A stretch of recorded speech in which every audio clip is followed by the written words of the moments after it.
Confesión, manipulé a mi suegra hasta que todos creyeron que estaba perdiendo la cabeza. Antes de que empiece todo, deja tu like y suscríbete al canal.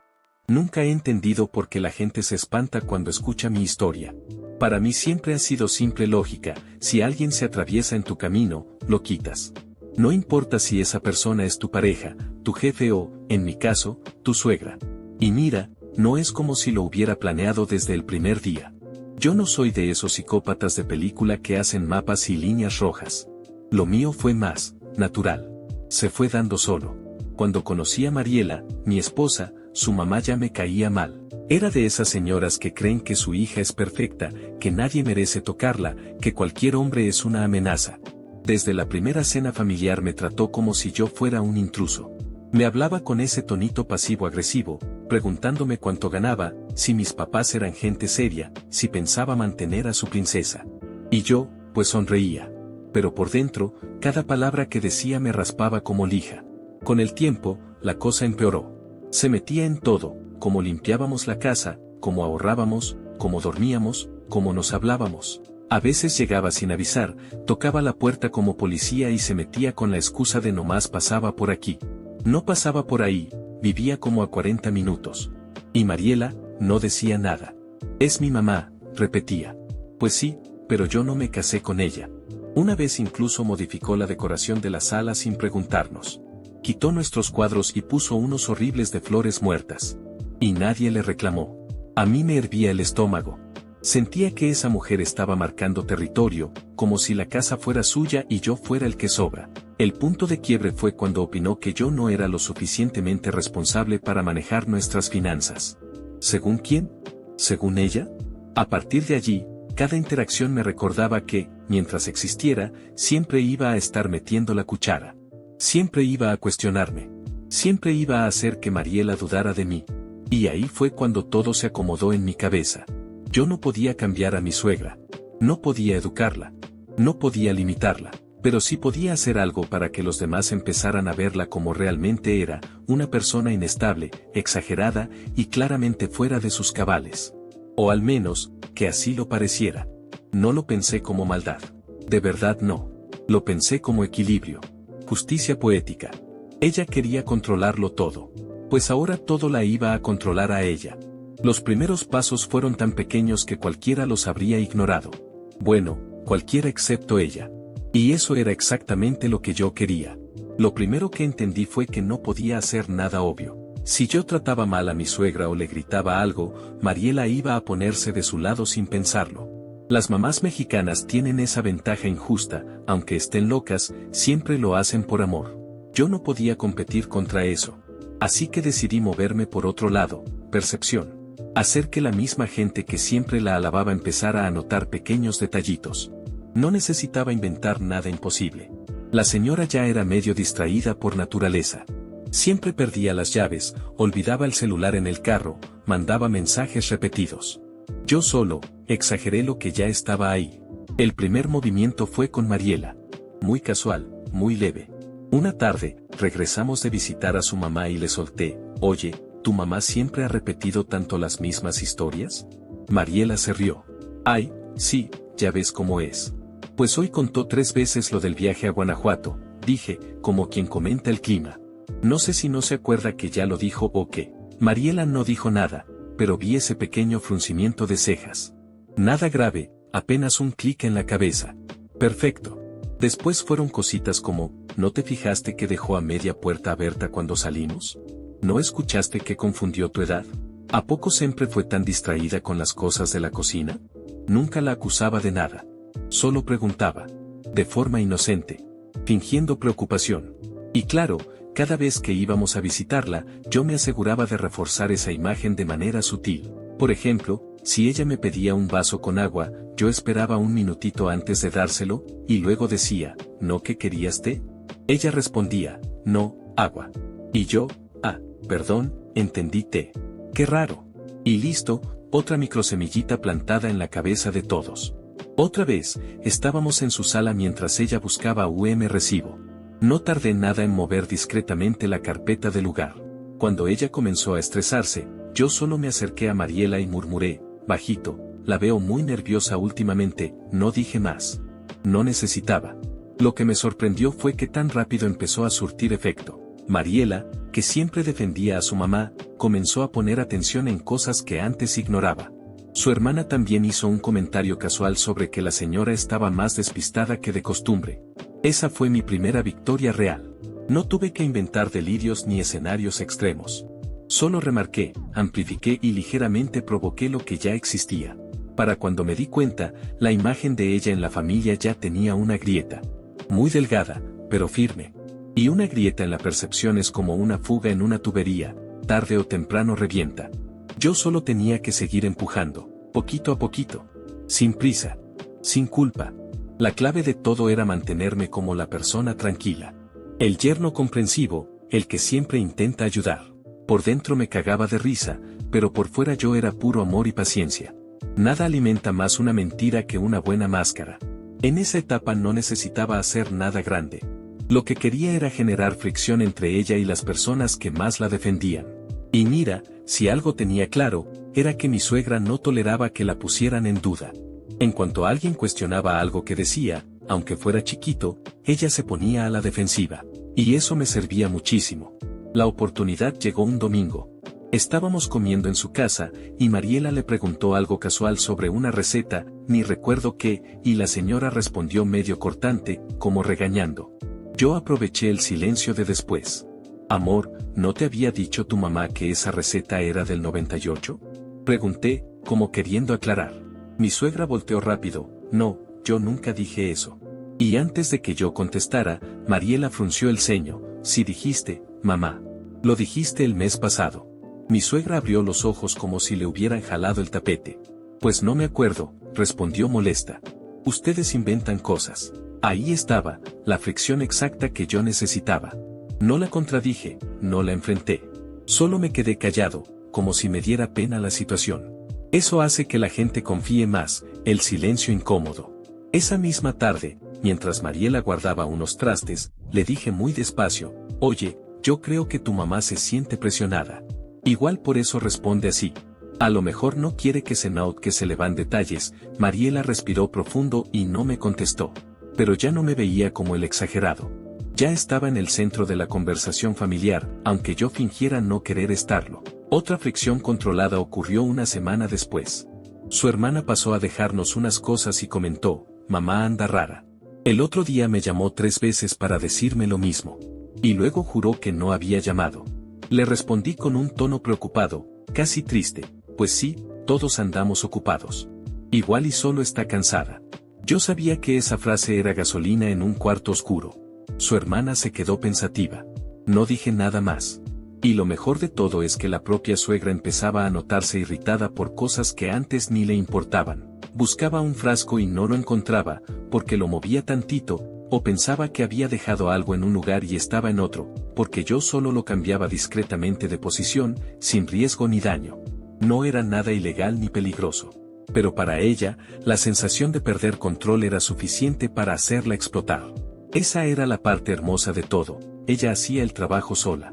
Yo apenas daba el empujoncito invisible.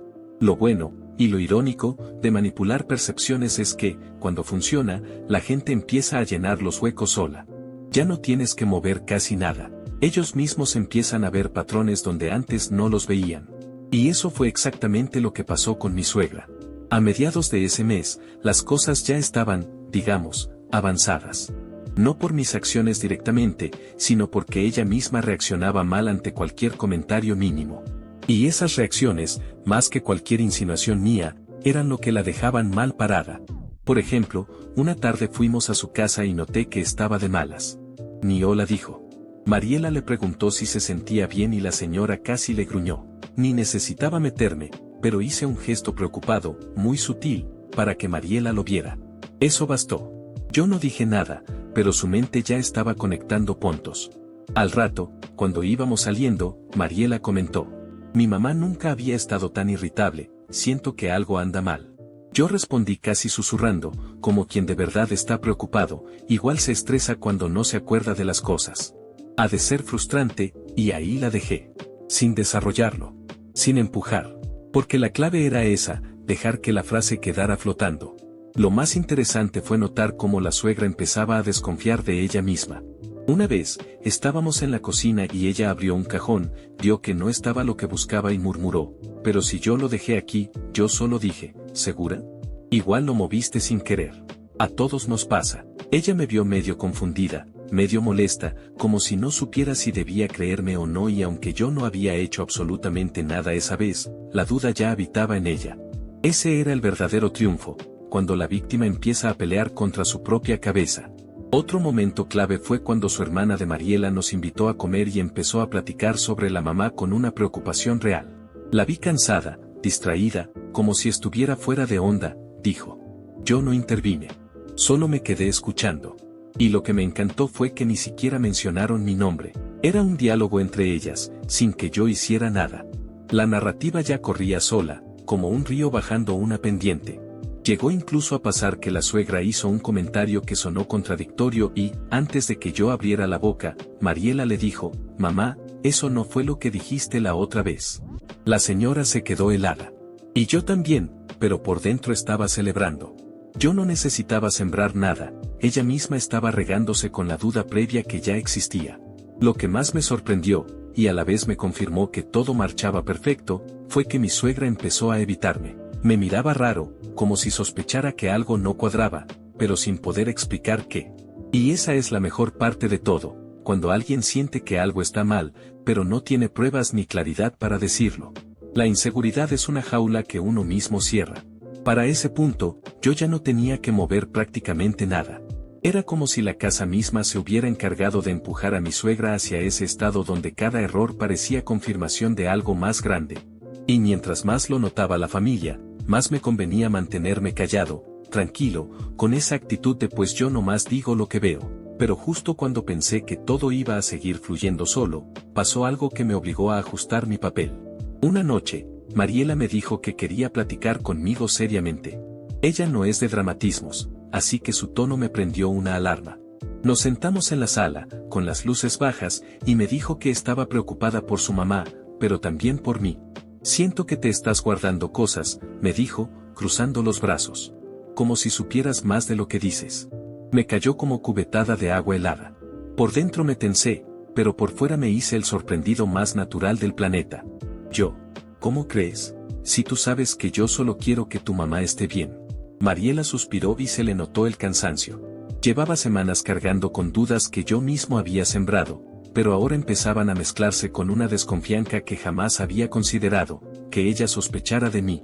No de mis intenciones exactamente, pero sí de mis silencios. Ahí supe que tenía que recalibrar. No podía seguir siendo tan pasivo porque Mariela empezaba a mirarme demasiado. Así que le conté lo mínimo necesario, cosas que eran ciertas, pero contadas con un matiz que la guiaba a sacar sus propias conclusiones. Le dije que yo también estaba preocupado, que había visto a su mamá confusa varias veces, que a veces parecía no recordar conversaciones recientes. Pero jamás dije que eso era anormal, jamás insinué enfermedad. Solo lo solté como quien comenta algo que lleva tiempo callándose. Y funcionó. Lo vi en su cara. Esa mezcla de alivio y miedo cuando alguien confirma lo que tú ya sospechabas. Ella tomó mi mano y me dijo, gracias por decirme. Pensé que quizá yo estaba exagerando. Esa frase me dio un respiro. Y a partir de ahí cambié mi estrategia, ya no era el yerno silencioso que observaba desde atrás. Ahora era el esposo comprensivo que no quería causar preocupación, pero tampoco esconder nada. La posición perfecta para que Mariela confiara en mí más que en sus propios recuerdos o en los de su mamá. La dinámica en casa se transformó. Mi suegra, cada vez más ansiosa por sus propios tropiezos, empezó a evitar confrontaciones. Mariela, por su parte, se volvió más vigilante. Y yo solo tenía que acompañar ese proceso. No empujar, solo sostener el caminito que ya estaba marcado. Porque cuando alguien ya está dudando de sí mismo, no hace falta levantar la voz. Basta con estar ahí, justo en el momento en que tropiezan, para que piensen que siempre estuviste viendo lo que ellos apenas empiezan a notar. Para esas alturas, la casa ya tenía un ambiente raro. No era un pleito abierto ni nada así, pero sí una tensión silenciosa, como cuando todos están midiendo cada palabra para no encender un fuego. Yo seguía jugando mi papel del tranquilo, el que no se altera, el que observa. Y eso, sin que nadie lo dijera, me daba una ventaja enorme, cualquier desbalance emocional en los demás se veía todavía más fuerte al lado de mi calma. Una mañana, por ejemplo, Mariela estaba preparando café cuando su mamá entró a la cocina y se quedó parada frente a la cafetera, viéndola como si no supiera cómo funcionaba. No era nada grave, ella siempre ha sido distraída, pero ese segundo de duda hizo que Mariela frunciera el ceño. Yo, desde la mesa, nomás levanté la vista y solté: ¿Quiere que le sirva, suegra? Ella respondió toda a la defensiva, como si la estuviera criticando, y Mariela, en automático, lo interpretó como otro momento raro. Yo, como siempre, no dije nada más, y eso era suficiente. El nivel de tensión subió cuando mi suegra empezó a sentir que la estábamos observando. Nadie la seguía por la casa ni nada así, yo jamás haría algo tan obvio, pero la atmósfera ya la traía nerviosa. Cometía un error mínimo y, antes de que alguien abriera la boca, ya estaba justificándose. Se confundía con horarios, con chismes, con cosas del día a día, y rápido soltaba una explicación que nadie le había pedido. Su propia inseguridad la estaba empujando hacia el borde sin que yo moviera un dedo. Un día, durante la comida, de la nada murmuró: yo no estoy mal. Ustedes me quieren hacer ver mal. Nadie había mencionado absolutamente nada. Nada. Y aún así lo soltó. Mariela, con una calma que claramente le costaba trabajo mantener, respondió: mamá, nadie piensa eso. Solo queremos que estés bien. Yo seguí viendo mi plato, callado, pero por dentro entendí algo importante, ya no dudaba solo de su memoria. Ahora empezaba a dudar de nosotros. Eso, sin intervención concreta de mi parte, cortaba la convivencia de una manera mucho más profunda que cualquier cosa que yo pudiera haber actuado. Después de eso, mi posición cambió sin esfuerzo. Mariela comenzó a buscarme casi todos los días, pero no como un reclamo, sino como alguien que necesita validar lo que está sintiendo. ¿Tú la viste rara hoy? ¿Notaste que dijo una cosa y luego otra? ¿Te fijaste que volvió a perder las llaves? Y yo contestaba igual que siempre, sincero, pero medido, casi tímido. Pues, sí lo noté, pero no sé, igual nomás anda cansada. Esa ambigüedad era perfecta. No empujaba la idea, pero tampoco la apagaba. Dejaba que Mariela solita armara el rompecabezas. Mientras tanto, mi suegra, cargada con esa mezcla de vergüenza y desconfianza, empezó a cambiar sus rutinas.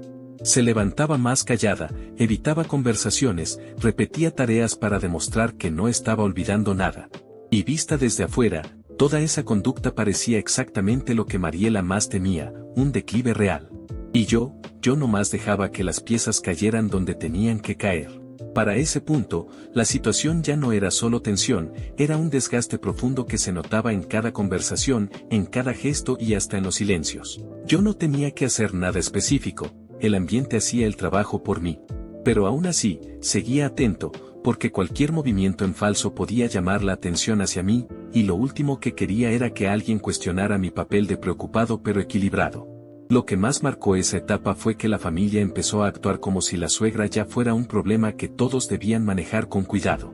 No lo decían abiertamente, pero se notaba en cómo le hablaban más lento, cómo repetían cosas que ella sí había escuchado, cómo la corregían con un tono suave que antes nunca habían usado. Y esa condescendencia, inevitablemente, la hacía reaccionar peor. Un domingo, por ejemplo, vino la hermana de Mariela a comer. La suegra estaba en la sala intentando contar una anécdota, pero se atoró en un detalle insignificante, y la hermana la interrumpió con una sonrisa forzada. «Ay, mamá, siempre te confundes. No te preocupes». La suegra se quedó helada. No dijo nada, pero su mirada fue como si le hubieran quitado algo. Mariela me miró buscando apoyo emocional, y yo solo asenté con un gesto triste, como si no quisiera decirle nada malo, pero si entendiera el peso del momento. Esa simple reacción de mi parte reforzó lo que ella ya pensaba. Después de esa comida, la suegra empezó a evitar las reuniones familiares. Alegaba dolor de cabeza, cansancio, cosas así. Pero a mí me quedaba claro que era otra cosa, se estaba apagando, pero no por algo médico, sino porque su propia familia ya la trataba como alguien frágil, y ella lo resentía profundamente. En casa, su comportamiento se volvió más errático. No estaba loca ni nada así, pero la presión emocional, la sospecha, la vergüenza, la necesidad de demostrar que estaba bien, la tenía al borde. Una noche, mientras guardaba los platos, escuché que hablaba sola en su cuarto: «No estoy mal, no estoy mal, no estoy mal». Ese murmullo quedó dando vueltas en mi cabeza. No porque me diera culpa, sino porque fue el primero de muchos. Se estaba desmoronando emocionalmente y nadie veía eso, todos estaban ocupados interpretando sus acciones como síntomas. Mariela, cada vez más estresada, me pedía ayuda para manejar la situación. A veces siento que estoy exagerando, me dijo una noche, pero luego la escucho decir cosas sin sentido y no sé qué hacer. Yo respiré hondo. Puse cara de estar cargando un peso que no me correspondía y respondí con la frase exacta que ella necesitaba escuchar: no estás exagerando, Mari. Solo necesitas apoyo. Aquí estoy. Esa frase fue como un candado emocional. Selló la idea de que yo era el único realmente equilibrado en la situación. Y cuando una persona está emocionalmente perdida, se agarra de quien parece estable. Eso me dio más acceso, más confianza, más proximidad, justo lo que necesitaba para que el final de todo esto se acomodara sin esfuerzos adicionales. La suegra, mientras tanto, ya vivía con la sensación constante de estar fallando. Hasta sus pasos por la casa se hicieron más lentos, más tensos, como si tuviera miedo de equivocarse en cualquier cosa mínima. Y esa forma de existir, contenida, insegura, temerosa, era vista por los demás como la prueba irrefutable de que algo estaba mal. Yo solo observaba. Y esperaba. La última parte de todo este desmadre llegó más rápido de lo que esperaba. Para ese punto, la familia ya estaba convencida de que la mamá de Mariela tenía algo grave. No lo decían así, directo, pero se notaba. Era como si todos tuvieran miedo de ponerle nombre. Yo no tuve que hacer nada extraordinario, solo seguir con mi misma actitud de siempre, atento, preocupado, observando cositas que ya ni siquiera necesitaba inventar. Ella misma hacía el resto. Lo que cambió fue el tono general en la casa. Antes todo giraba alrededor de ella, sus opiniones, sus críticas, sus reglas. Pero ahora, cada vez que hablaba, los demás se volteaban a verme como si yo fuera el traductor de la realidad. Y yo, obvio, solo fruncía poquito el ceño, respiraba hondo, y decía algo suave como: pues, yo no estoy seguro, pero chance y si se le fue el rollo. Eso bastaba para que las dudas se solidificaran solas. La gota que derramó el vaso fue una cena de domingo. Ella empezó a discutir con Mariela sobre una historia que ya había contado 2 semanas antes. Juraba que nunca la había dicho, que yo la estaba torciendo, que seguro yo la estaba manipulando, lo dijo frente a todos.